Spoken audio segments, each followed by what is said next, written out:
प्रकाशित वाक्य अध्याय 7। इज़राइल के 1,44,000 लोग। इसके बाद मैंने पृथ्वी के चारों कोनों पर 4 स्वर्गदूत खड़े देखे। वे पृथ्वी के चारों हवाओं को थामे हुए थे, ताकि पृथ्वी या समुद्र या किसी पेड़ पर हवा न चले। फिर मैंने एक और स्वर्गदूत को जीवित परमेश्वर की मुहर लिए हुए पूरब से ऊपर की ओर आते देखा।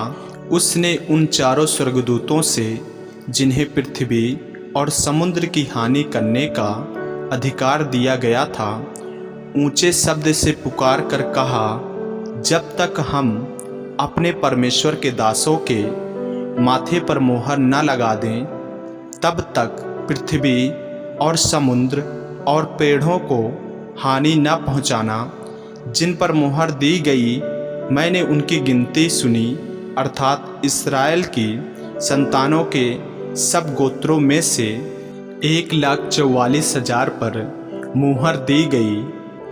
यहूदा के गोत्र में से 12,000 पर मोहर दी गई, रूबेन के गोत्र में से 12,000 पर, गाद के गोत्र में से 12,000 पर, असेर के गोत्र में से 12,000 पर, नप्ताली के गोत्र में से 12,000 पर, मनश्शिह के गोत्र में से 12,000 पर, समोन के गोत्र में से 12,000 पर, लेवी के गोत्र में से 12,000 पर, इस्साकार के गोत्र में से 12,000 पर, जबूलून के गोत्र में से 12,000 पर, यूसुफ के गोत्र में से 12,000 पर और बिन्यामीन के गोत्र में से 12,000 पर मुहर दी गई। एक बड़ी भीड़। इसके बाद मैंने दृष्टि की और देखो, हर एक जाति और कुल और लोग और भाषा में से एक ऐसी बड़ी भीड़ जिसे कोई गिन नहीं सकता था, श्वेत वस्त्र पहने और अपने हाथों में खजूर की डालियां लिए हुए सिंहासन के सामने और मेमने के सामने खड़ी है और बड़े शब्द से पुकार कर कहती है, उद्धार के लिए हमारे परमेश्वर का जो सिंहासन पर बैठा है और मेमने का जय जयकार हो। और सारे स्वर्गदूत उस सिंहासन और प्राचीनों और चारों प्राणियों के चारों ओर खड़े हैं। फिर वे सिंहासन के सामने मुंह के बल गिर पड़े और परमेश्वर को दंडवत करके कहा, आमीन।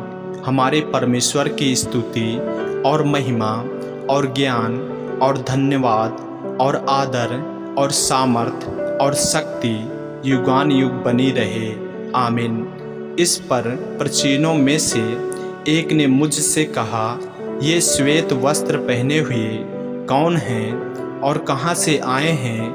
मैंने उससे कहा, हे स्वामी, तू ही जानता है। उसने मुझसे कहा, ये वे हैं जो उस महाक्लेश में से निकल कर आए हैं। इन्होंने अपने अपने वस्त्र मेमने के लहू में धोकर श्वेत किए हैं। इसी कारण वे परमेश्वर के सिंहासन के सामने हैं और उसके मंदिर में दिन रात उसकी सेवा करते हैं। और जो सिंहासन पर बैठा है, वह उनके ऊपर अपना तंबू तानेगा। वे फिर भूखे और प्यासे ना होंगे और ना उन पर धूप ना कोई तपन पड़ेगी, क्योंकि मेमना जो सिंहासन के बीच में है उनकी रखवाली करेगा और उन्हें जीवन रूपी जल के सोतों के पास ले जाया करेगा। और परमेश्वर उनकी आँखों से सब आंसू पोंछ डालेगा, आमीन। ऐसे ही वचनों को सुनने के लिए हमारे चैनल को सब्सक्राइब करें और बेल आइकन के बटन को दबाएं। और यदि आप हमारे फेसबुक पेज पर नए हैं तो हमारे पवित्र बाइबल को फॉलो करें, लाइक करें, ताकि परमेश्वर का वचन रोजाना आप तक पहुंच सके। जय मसीह की। प्रभु आपको आशीष दे।